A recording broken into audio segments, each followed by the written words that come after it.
Welcome to our guide on starting a dropshipping business in 2025. Let's explore the exciting opportunities awaiting you in this thriving market.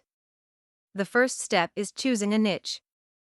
Research market trends to identify profitable products and understand your target audience for this year.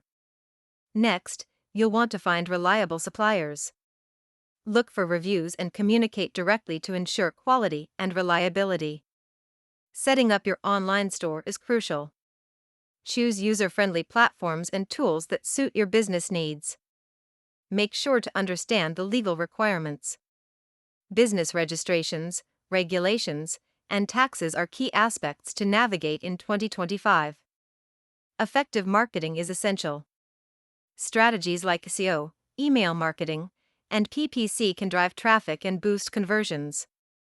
Leverage social media and influencer marketing to build brand awareness and drive sales effectively this year.